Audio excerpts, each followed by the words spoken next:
यह कहानी है एक छोटे से गांव की, जहां एक बूढ़ी माँ अपनी दो बेटियों के साथ रहती थी।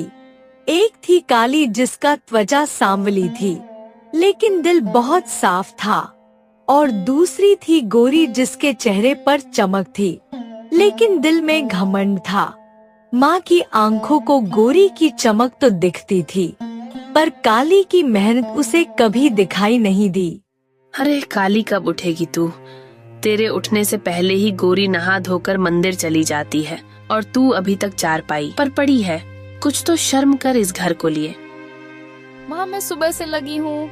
चूल्हा जलाया, रोटियां सेकी, भैंस को चारा डाला, आपका तेल भी गर्म कर दिया हाँ मालिश के लिए। थोड़ी देर बैठ गई तो क्या गुनाह हो गया। तेरे जैसे निकम्मे के हिस्से में बस शिकायतें ही बची हैं। गोरी को देख कैसे लाज शर्म वाली लगती है। उसके नैन नक्श तो परी जैसी है। तू तो जैसे अपनी बाप की ही तरह बदसूरत निकली। अरे माँ, अब इसको बोलना भी छोड़ दो। इससे अच्छा तो मैं ही सब काम कर लूंगी। कहीं मेहमान आ गए तो क्या सोचेंगे। ये काली तो दूर से ही डराने लगे। मैं बदसूरत हो सकती हूँ माँ, पर मेरा दिल तो साफ है। कभी आपने मेरी मेहनत देखी है? मैं इस घर के लिए अपनी उम्र लगा दी, पर आपने कभी सर पर हाथ तक नहीं फेरा। सर पर हाथ तब फेरू जब तू इस घर का नाम रोशन करे। तेरे हिस्से में तो सिर्फ झाड़ू पोछा ही लिखा है। जिस दिन तू किसी सेठ की नजर में आ गई, उसी दिन मैं तुझे बेटी मान लूंगी। काली का चेहरा झुक गया।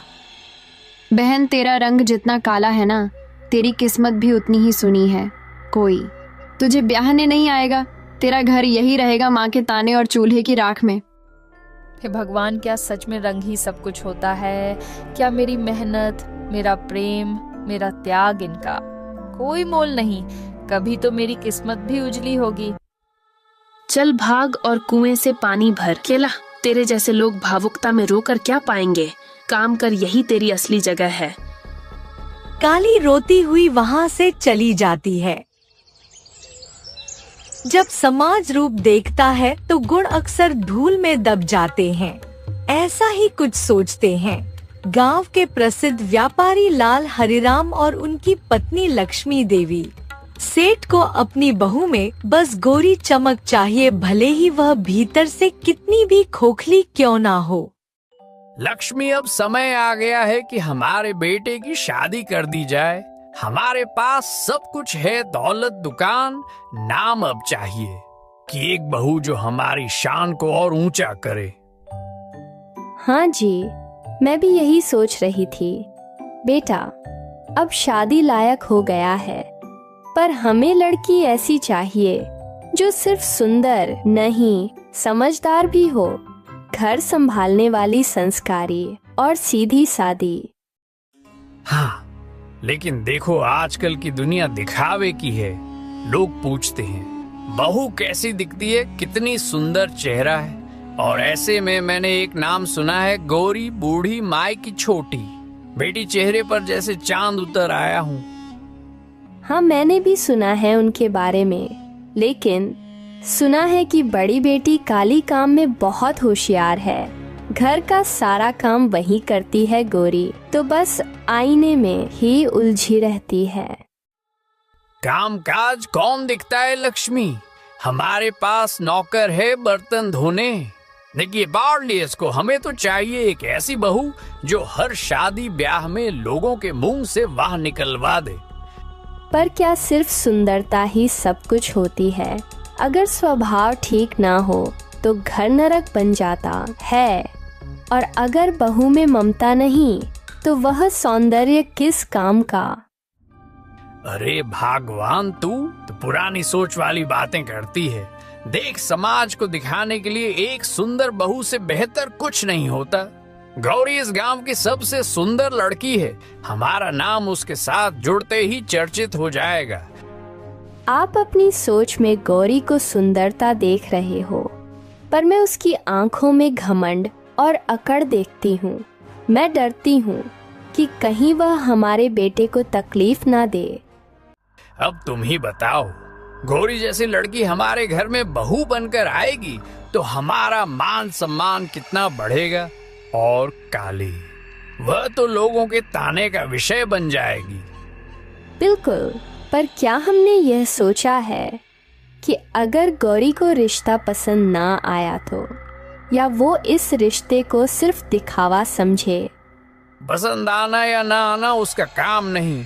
जब रिश्ता लाल हरिराम के घर से आएगा तो बूढ़ी और उसकी बेटी मना नहीं कर सकेगी। गांव में हमारा नाम ही काफी है।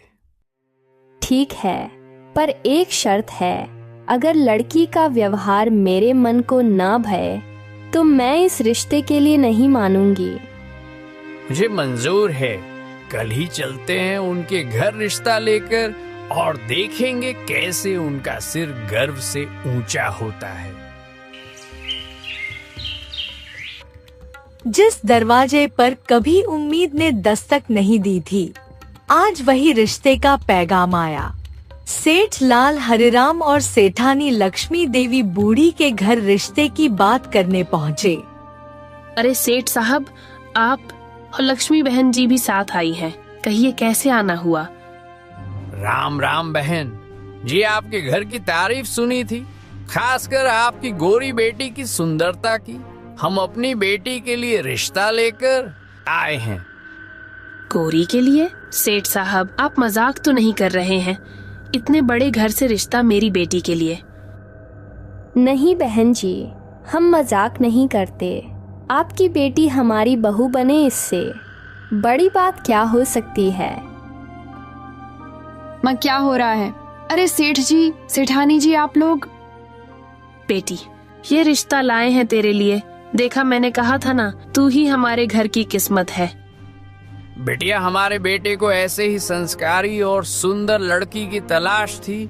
अब अगर आप सब राजी हैं तो हम जल्दी ही सगाई करना चाहेंगे। हाँ हाँ, क्यों नहीं। ऐसा घर अगर मेरे लिए आए तो किस्मत खुद कदमों में बैठ जाए। सेठ जी, मुझे यकीन ही नहीं हो रहा इतना बड़ा सौभाग्य।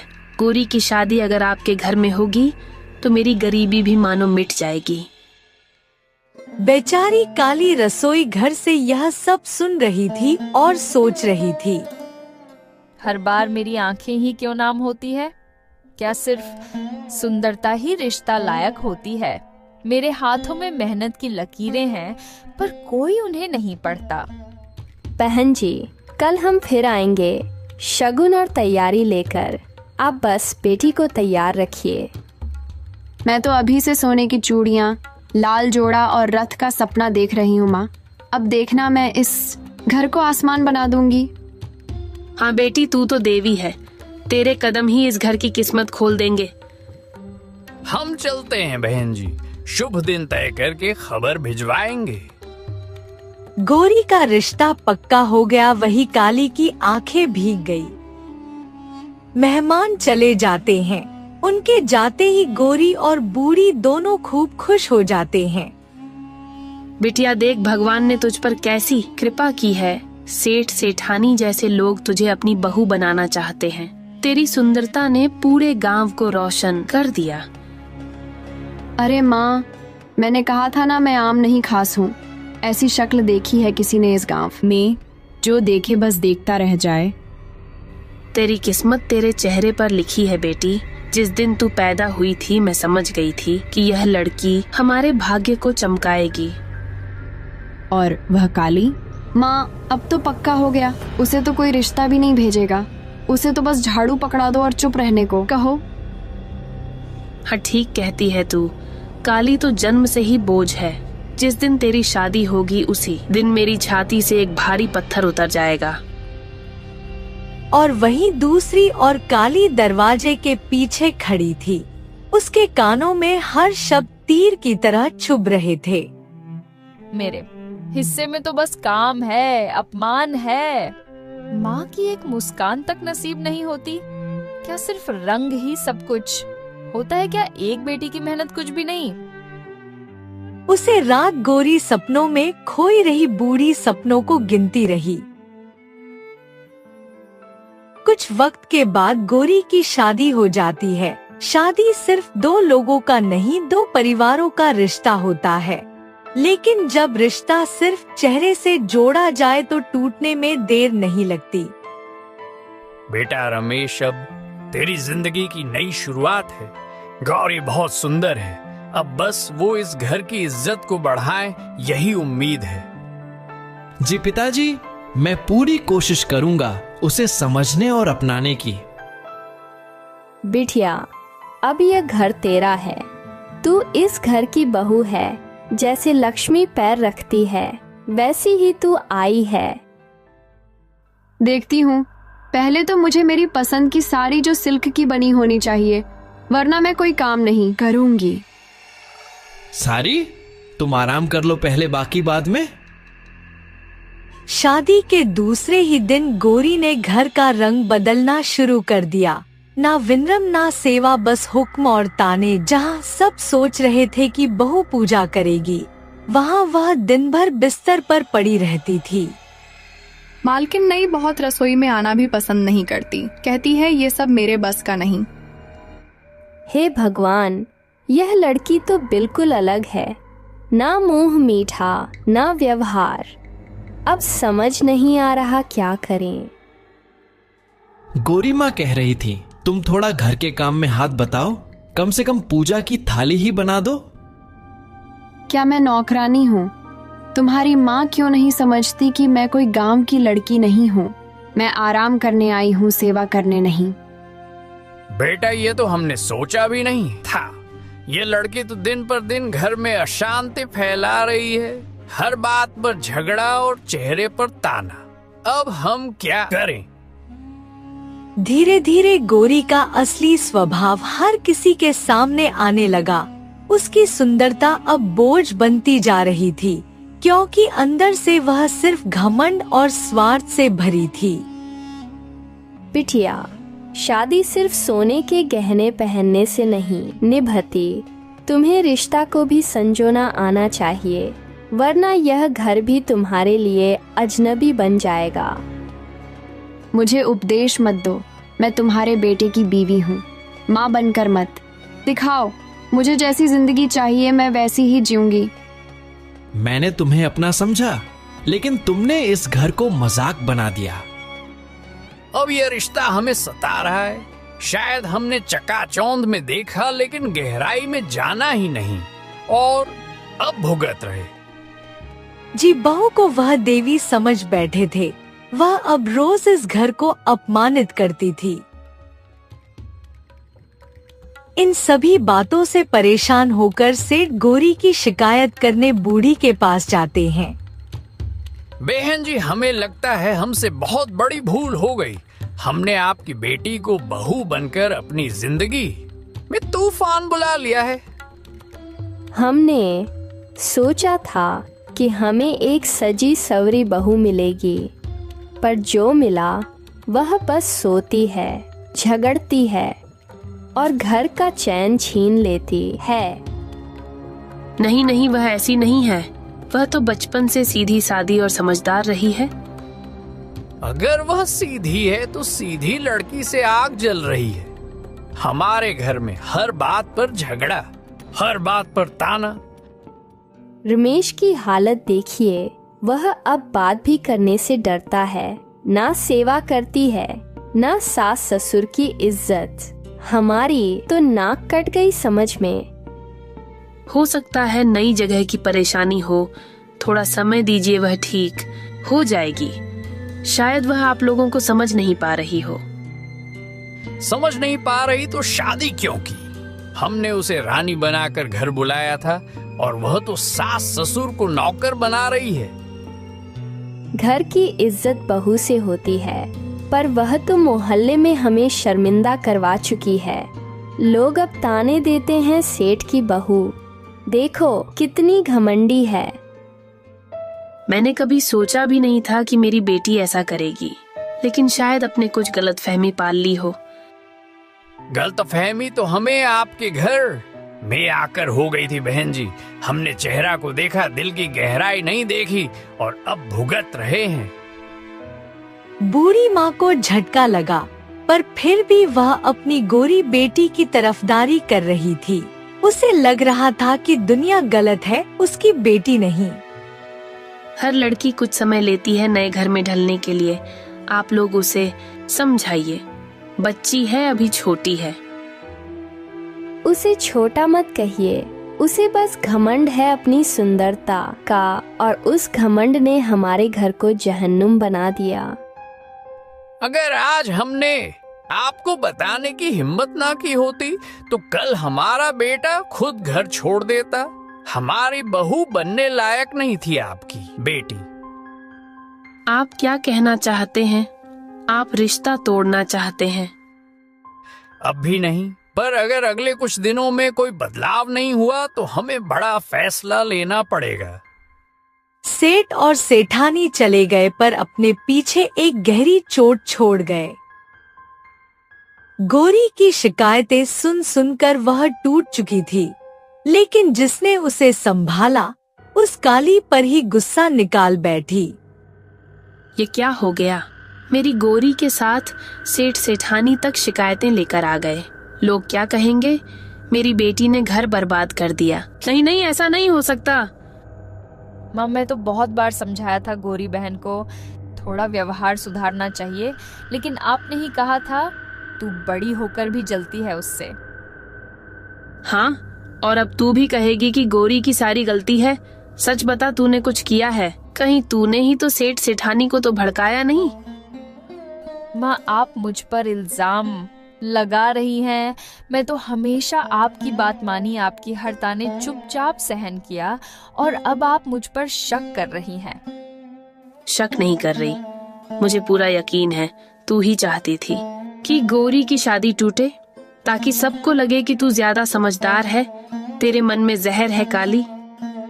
माँ, अगर मेरी मेहनत, मेरी सेवा आपको जहर लगती है तो आज मैं वह जहर आपके घर से ले जाती हूँ।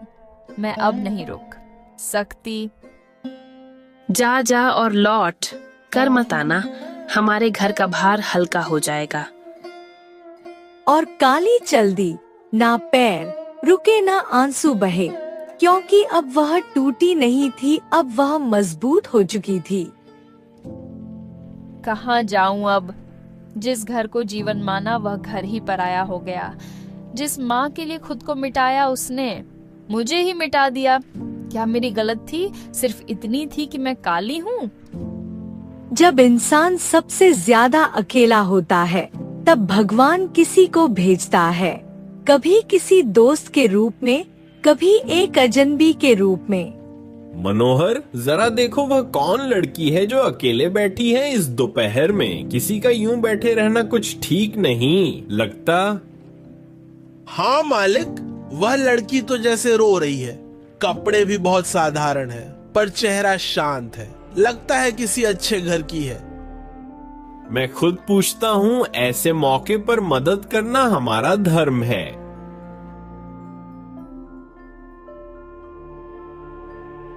क्षमा कीजिए, मैं आपको परेशान नहीं करना चाहता, लेकिन आप यहाँ क्यों अकेली बैठी हैं? क्या आप ठीक हैं? आप कौन? मैं ठीक हूँ, बस थोड़ी देर बैठने आई थी।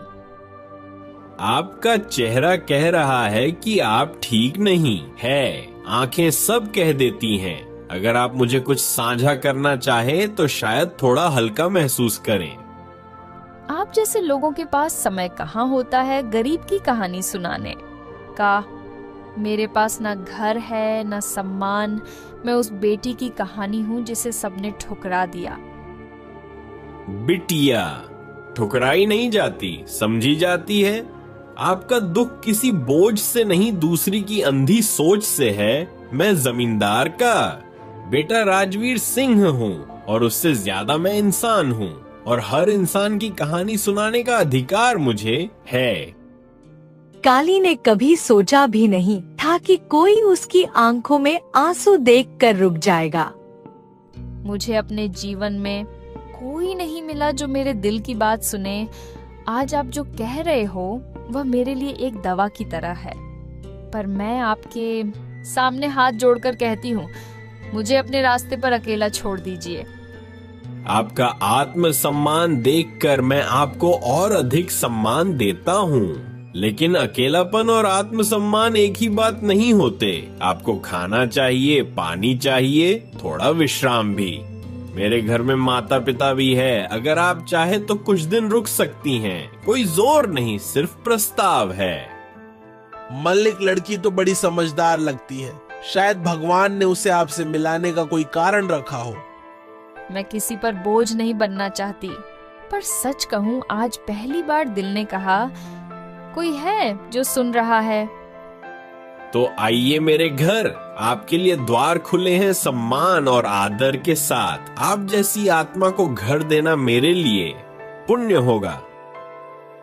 काली चल परी, पर इस बार अकेले नहीं। उसके साथ एक उम्मीद थी जो उसे पहली बार इंसान की तरह देख रही थी। काली जमींदार के घर पहुंचती है। काली ने न सिर्फ नए घर की रसोई संभाली, बल्कि वहाँ के दिल भी जितने शुरू कर दिए। आज मैं पहली बार किसी अजनबी के लिए कुछ बना रही हूँ, पर मन ऐसा है जैसे इन्हीं के लिए बनाते हुए जन्म बीता हो। भगवान बस खाना ठीक बन जाए, क्योंकि तारीफ की मुझे आदत नहीं, पर आज उम्मीद जरूर है। वाह, यह कैसी खुशबू है। माँ, मैं ऐसा स्वादिष्ट गंध अपने जीवन में नहीं लिया। लगता है आज का खाना दिल से बना। बिल्कुल बेटा, आज हमारे घर में पहली बार कोई ऐसी लड़की आई है जिसने बिना कहे रसोई संभाल ली। काली बेटा, चलो तुम भी बैठो। नहीं माँ जी, आप लोग खाइए। मुझे खाना खिलाकर जो संतोष मिलेगा वो किसी स्वाद से ऊपर है। अरे वाह, ये स्वाद तो जैसे रसोई से नहीं, किसी साध्वी की तपस्या से आया है। काली, तुमने जो खाना बनाया वह न सिर्फ स्वादिष्ट है बल्कि आत्मा को छूता है। आपने मेरी तारीफ की यकीन मानिए, आज तक मेरी माँ ने भी ये शब्द नहीं कहे। मैंने तो हमेशा वही सुना, काली है तो काम करना ही तेरा धर्म है। बेटा, रंग भगवान की कला है, लेकिन गुण तुम्हारी साधना है। मैं तुम्हें बेटी नहीं, इस घर की लक्ष्मी मानती हूँ। काली, क्या तुम जानती हो, तुम जैसी स्त्री अगर किसी घर में हो तो वहाँ पूजा अपने आप होती है। तुम्हारा चुप रहकर काम करना मेरे लिए सबसे बड़ी पूजा है। और उस रात घर में एक खुशबू फैली, रोटियां से नहीं, संवेदनाओं से। काली अब सिर्फ एक अतिथि नहीं थी, अब वह उसे घर की इज्जत बन चुकी थी। कभी कभी भगवान कुछ लोगों को तोड़ता है ताकि उन्हें फिर से एक मजबूत रूप में बना सके। कुछ वक्त बीतता है, राजवीर को काली से प्यार हो जाता है। काली, तुम कुछ ही दिनों में मेरे घर की हिस्सा बन गई हो। ना किसी शर्त से, ना किसी प्रयास से, बस अपने स्वभाव से। आज मैं एक बात दिल से कहना चाहता हूँ। जी राजवीर बाबू, आप कहिए। आप जैसे सम्मानित व्यक्ति का आदेश मेरे लिए सर आंखों पर है।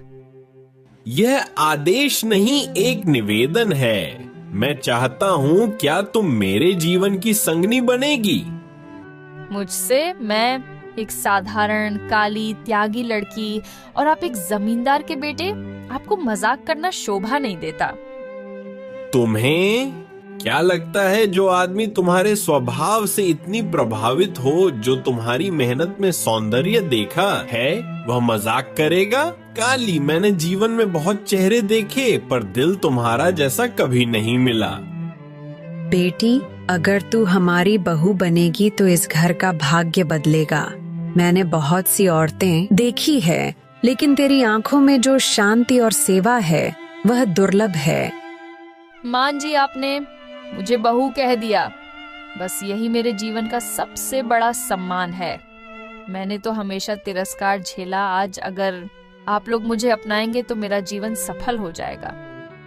तो बताओ काली, क्या तुम मेरी जीवन साथी बनोगी? हर दिन हर दुख सुख मेरा हाथ थमोगी?